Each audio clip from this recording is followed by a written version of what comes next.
If your B-roll feels like a bunch of random clips instead of a story, you're probably missing the simple 3-shot system.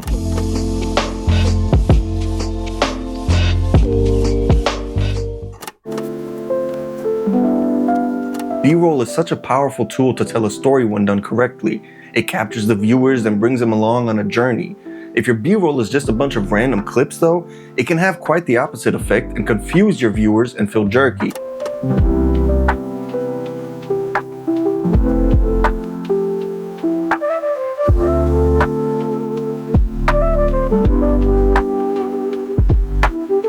This is where the so-called 3-shot system comes into play.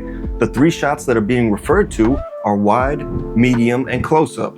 And this is such a great framework to keep in mind while planning your next B-roll sequence. And at the end, I'll show you how you can expand on it with slight variations. Okay, but how do we use this to actually create a scene? Well, let's say I want to shoot a scene in which I sit down on my couch and turn on my PlayStation. First up is the wide shot. The whole purpose of this shot is to establish the location so the viewer gets an understanding of the surroundings. So in our example, this could show a larger portion of my living room and me walking into frame and sitting down. After that, we'll move on to the medium shot. Its purpose is to give context to the scene and what's going on. In this case, that'll be me grabbing my controller off the table. And third is the close-up shot. This is to show off important moments in your scene. We'll be doing a close-up of me pressing the button on the controller to power on the console. And if we string all that together, you get something that looks like this.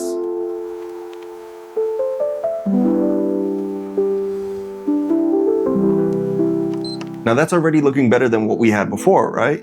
And once you have your establishing shots, you can stack them over and over again to create longer sequences. And they don't always have to be in that specific order. I'm going to play a little longer sequence now, see if you can guess which shots are wide, medium, and close-up.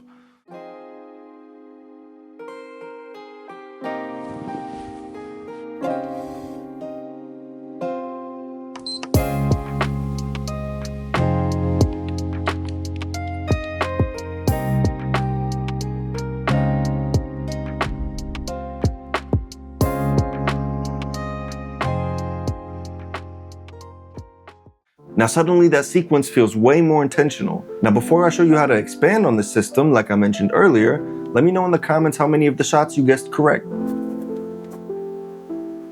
Once you understand the 3-shot system, you can start adding those variations to them. For example, with a POV shot. I usually use a friction arm by Small Rig to get that shot.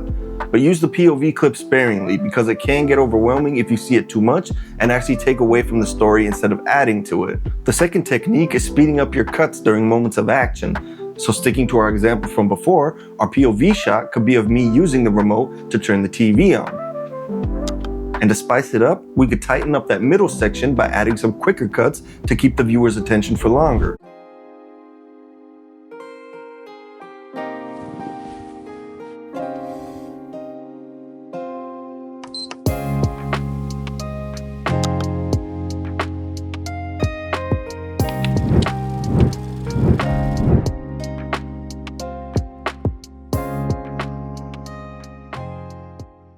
So there you have it, the 3-shot system. Make sure you save this video and come back to it when you shoot your next B-roll sequence, and your story will come together nicer than just stringing random clips together. If you learned anything new today, or even if you didn't actually, make sure to hit that like button and subscribe to the channel.